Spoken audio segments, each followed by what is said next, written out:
Now we're going to go ahead and we're going to get into mass attack. Mass attack is a topic in self-defense, in my mind, that either A, is not covered enough, or when it is covered, there is some really whacked out kind of tactics in order to take care of multiple opponents. In my mind, once again, it's very, very unrealistic. Most strategies will have a person sitting right here in the middle as they go back and forth with a series of techniques to take on 2 or 3 attackers. Once again, that's just unrealistic. What we're going to do is we're going to show you a very straightforward, simplistic game plan of how to deal with more than one attacker. And we have to first start off with you knowing about what's called zoning. Now, zoning is a technique where we simply move around in order to create what's called a one-on-one stack. Let me show you what I mean right here. Paul and Matt, come on out here. For right now, and once again, just to keep this lesson simplistic, the chasers are only going to be able to take 3 steps in. Now, I know in a regular fight they can take as many steps as they want to, they can attack you however they want to. But once again, we're training this progressively. So as these guys take 3 steps in, I simply get to a position where I'm only dealing with Paul now instead of having to deal with both of them. This sure beats the strategy of trying to take on both guys at the exact same time. This is not going to be possible. So once again, zoning is putting yourself in a position where I'm only fighting one person at a time. Let me show you one more time. So as they move on in with their 3 steps, I once again get to a position where I only have to deal with one person at a time. Thanks, guys.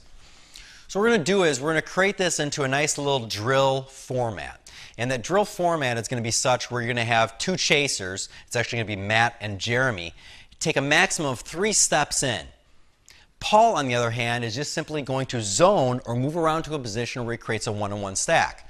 They're going to go ahead and they're going to reset the drill and do the exact same drill over and over again. Once again, please understand this is the foundation. This is the fundamentals of mass attack. This isn't the end game plan. And obviously, just because you zone doesn't mean that you won any kind of fight. So I'm going to have these guys come out here and do the exact same drill. We call this basic zoning.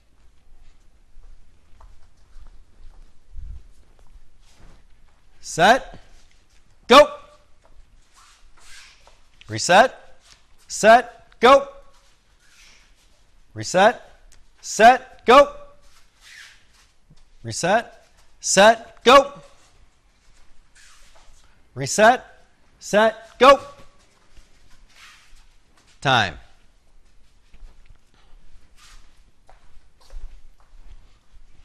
Now, what did Paul do in that situation? Well, obviously we slowed things down just so you can see it step by step. But he's just putting himself in a better position to defend himself. Once again, would you rather just have to deal with 2 fists or 4? I think it's just 2. Would you rather have to deal with just 1 person at a time or 2? Once again, I think it's a pretty good idea just to deal with 1 person at a time. This is the first step in order to do so. Now, before we move on to the next step, I kind of want to go through the things we must have in mind when we do deal with a mass attack situation. The first thing you do is not zoning, believe it or not. The first step in mass attack is to grab any kind of an equalizer. Now, why are we doing that? Well, listen, the fight is already very, very unequal because there's 2 people against 1. So I need to grab anything. I don't care if it's ripping off a leg of a chair, grabbing my car keys, a pocket knife that I have, maybe ripping off someone's car antenna to use as some sort of a weapon in order to defend myself.